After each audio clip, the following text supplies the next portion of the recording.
What's going on, everybody, and welcome back to another episode of Seahawks Now, your home for all things daily Seattle Seahawks news, updates, and rumors. Today, we got some big defensive rumors to talk about. First up, Jadeveon Clowney. Then we talk about the continual kind of questions. Could Trey Hendrickson be traded, and should the Seahawks be interested? There's new articles talking about that. I want to get into that. Plus, OTAs have begun, and we have a way too early article predicting who will be on the Seahawks roster on the defensive side of things. So let's get into it. All that and more right here today on Seahawks Now. Guys, if you like what you see, if you think this video is interesting, make sure you hit that like button. It really helps the channel out. And subscribe if you want to see more Seattle Seahawks updates. All right, guys, let's start with Jadeveon Clowney. This is the biggest news that I've read today, is that Jadeveon Clowney is really kind of hitting the market again. Former Pro Bowl edge rusher who was released by the Panthers, and there's a lot of people who are talking about where he could go next. The Seahawks are being linked to him. The Commanders, a lot of people think the Commanders should go out and sign him. The Patriots are another one who a lot of people believe he could go there. But yeah, I mean, Jadeveon Clowney, he's kind of been the biggest talked about NFL player today just because of kind of this news that, yeah, the Panthers are definitely not going to bring him back. Last season with the Panthers at age 31, he started 14 games at right outside linebacker. He ended up with 5.5 sacks, 4 passes defended, 9 tackles for a loss, and 11 quarterback hits.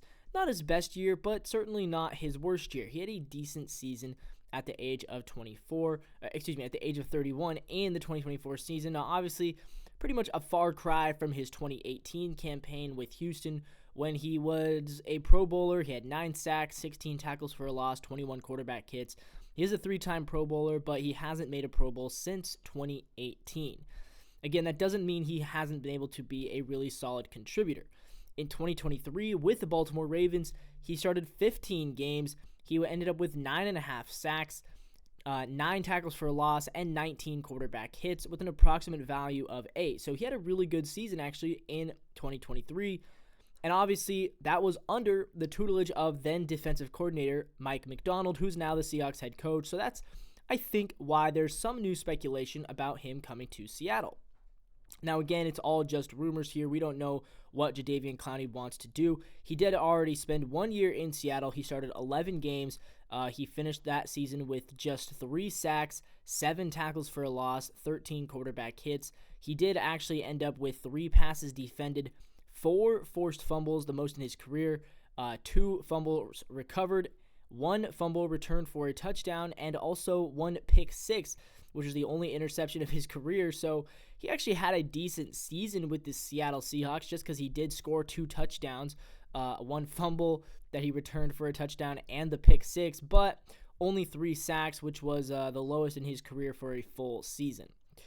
Yeah, again, I'm not sure what he wants to do. I think if he was open to a return to Seattle, I would be very interested in bringing him back.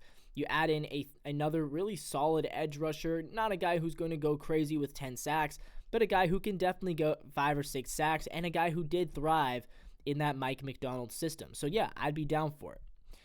But speaking of guys I'd be down for, I'd be even more down for Trey Hendrickson, and there's a new article out from SeattleSports.com talking about whether the Seahawks should attack the trade market and go out and get Trey Hendrickson. So Brock and Salk were speaking about this on 710 Radio. Cameron Van Til wrote about this at mynorthwest.com. He says the Seahawks already have a strong rotation of pass rushers, including Leonard Williams, Uchenna Nwosu, Derek Hall, Boye Mafe, and recently added DeMarcus Lawrence. But could they add a superstar to push the group over the top? During Monday's edition of Seattle Sports Brock and Salk, Mike Salk floated the idea of to pursue a trade for Cincinnati Bengals star defensive end Trey Hendrickson. Hendrickson, obviously, last year was second place in Defensive Player of the Year voting. He's looking for a trade. He said he will not play for the Bengals unless he receives a new contract. He's currently holding out. Now, he is 30 years old, on the wrong side of 30, but he just came off a season with 17.5 sacks, and he also finished 2023 with 17.5 sacks. Over the past 2 seasons, he has 35 combined sacks, which is the most out of any player in the NFL in the past 2 years.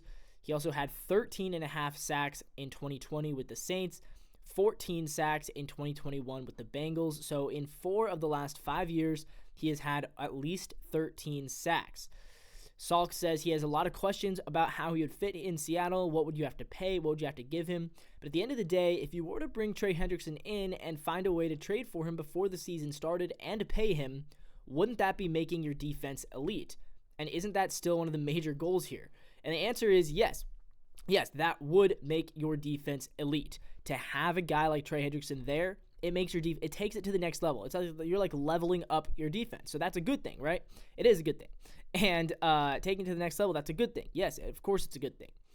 How much would you trade for him? I would trade anything. I mean, I don't think he's even worth a first-round pick. At this point, he's probably worth about a second-round pick. And yeah, I would certainly trade a second-round pick to go get Trey Hendrickson. That's a no-brainer to me. It's like a guaranteed 10 sacks in your defense, which is huge. Any defense would kill to have a guy like that in there. Brock Huard acknowledges it'd be tempting to swing a deal for the 4-time Pro Bowler, but he does say, look, you do have to pay him once you trade for him. And then the question becomes, how much is it worth to pay a guy on the wrong side of 30? The Bengals obviously are not wanting to pay him. Do they know something we don't? Or is that just the Bengals trying to be cheap? I don't know. Still, I'd be down to trade for him. I think we should do it. It makes your defense elite. It gives you the best chance of winning a Super Bowl. And ultimately, as Mike Salk says, that is the goal. All right, let's get into one more article. OTAs have begun, and we have an article listing the way too early roster predictions. This is according to Yahoo Sports Seahawks Wire, writing Justin Mello. He says the Seahawks begin their first of 9 OTAs today on Tuesday, and this is what he believes will make the Seahawks way too early 53-man roster on defense.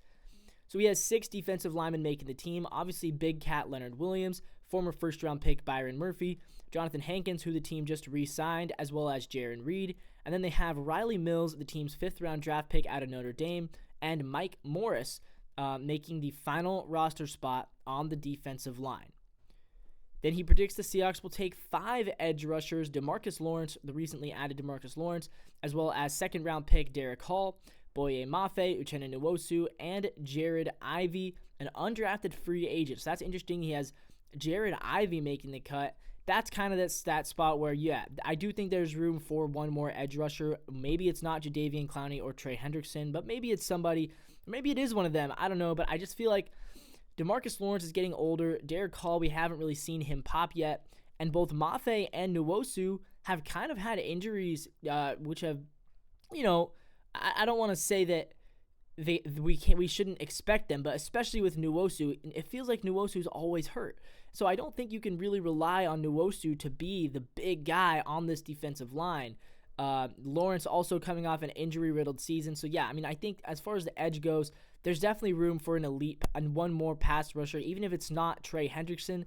I just struggle to see, it feels like 2 often injured veterans in Nwosu and Lawrence. Hall hasn't done a whole lot. It feels like if Boye Mafe doesn't really carry this edge group, there could be serious problems going into the season. Anyways, we then move on to the linebackers. They're predicting 4 linebackers. It'll be Tyrese Knight, Ernest Jones IV, Drake Thomas, and Patrick O'Connell.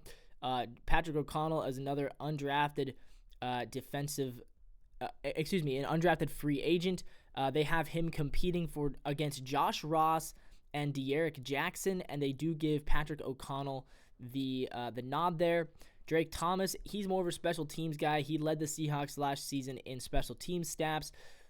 Really, it's going to be Knight and Jones again. They're pretty much the unquestioned starters, and again, if they get hurt, I'm not in love with the depth at linebacker right now. Truthfully, I think we could also find maybe another linebacker to bring in, another middle linebacker, but we'll see.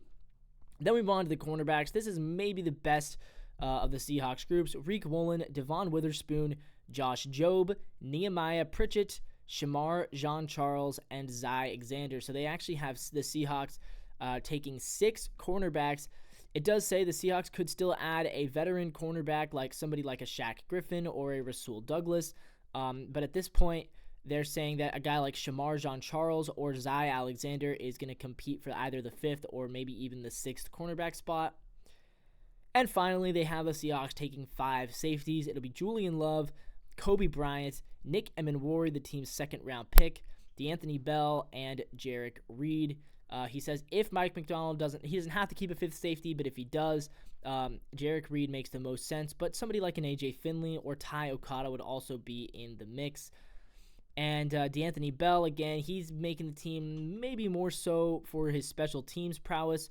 But again, he could be a solid safety as well if needed. And there you go. That is the way too early 53-man roster projection according to Justin Mello of Seahawks Wire. Not sure if that will hold or not. Personally, again, I do think the weakest aspect is just that edge group because I'm not sure if Boye Mafi will be able to carry all the load if those injuries happen. I worry about the health of DeMarcus Lawrence and Uchenna Nwosu. With that all being said, though, guys, thank you so much for watching this video. If you like what you see, again, subscribe to the channel down below for more content. And as always, until next time, go Seahawks.